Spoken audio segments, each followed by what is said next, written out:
खबर ओडिशा। नीलगिरी रे कृषक मंच तरफ 5 दफा दाबी नहीं उपजिलापाल मुख्यमंत्री उद्देश्य स्मारक पत्र प्रदान। निरंजन बारिक नेतृत्व में जगन्नाथ मंदिर ठारू शोभायात्रा बाहरी नीलगिरी बाईपास छक पहुंची सेठारे पूर्वतन औपदा पंचायत समिति अध्यक्ष रामचंद्र बेहरा सभापति रे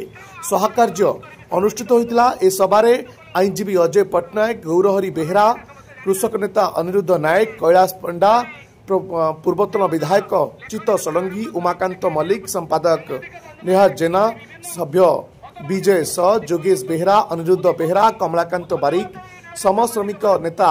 श्याम जेना, पुरस्तम सेठी वक्तव्य रखिथिले। ए बाबद रे निरंजन बारिक कोन कहउछंती आसंतु सुनिबा। पहले निरंजन बारिक कृषक मंच जन सभ्य आज रास्ता रोकले रैली करी आसले ता उद्देश्य रे कहले ने आमे रास्ता रोक ने विक्षोभ करछु जे रास्ता ऊपर विक्षोभ करछु एथि जे जो केंद्र सरकार ये जो इको सेंसिटिव जोन घोषणा कर से इको सेंसिटिव जोन की बर्तमान 204 टी गाँ को निया जो गाँव कि हजार हजार लक्ष लक्ष लोक बसवास कर विशेषकर आदिवासी संप्रदाय लोक अधिक अच्छा तेणु यही अंचल को सरकार जो इको सेंसिटिव जोन घोषणा कर इको सेंसिटिव जोन जो भयावह आईन व्यवस्था अच्छी आम अनुभव कर आज कार्यकारी है ना किंतु कार्यकारी न हवा पूर्व जो भाव पशु मान आक्रमण होची जो भाव में पशु मैंने अत्याचार कर मनुष्यों डेली डेली मनुष्य तार शिकार होची इको सेंसिटिव जोन आईनगत भाव में कार्यकारी न हवा पूर्व जो भाव में समस्त उन्नयनमूलक कार्य ठप कर दी नीलगिरी बड़गड़िया रास्ता जमी अधा पंतरिया कार्य बंद कर टेंडर होती सरकार पैसा देती पुणी सरकारी चिठी आसपंकर काम बंद कर ये जो गोटे अगणतांत्रिक पद्धति चली व्यवस्थाटा यहाँ को आम विरोध करुचु एवं एको आईनगत भाव में कार्यकारी हो एक कथा को आम दाबी करुचु जो गरजात मर्जर समय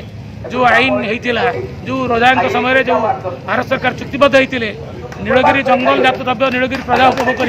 आज तो सी रही पारना भोग कर कौन आज तक से पहाड़ कर रोकवा लोक मैंने आदिवासी लोक मैंने जो मैंने भारत वर्ष प्रथम गरजात मर्जर करते से रही पारना जो मैंने बासच्युत हो जाती जो सरकार व्यवस्था नौ आम कहूँ संविधान जो व्यवस्था अच्छी संविधान को कार्यकारी करूँ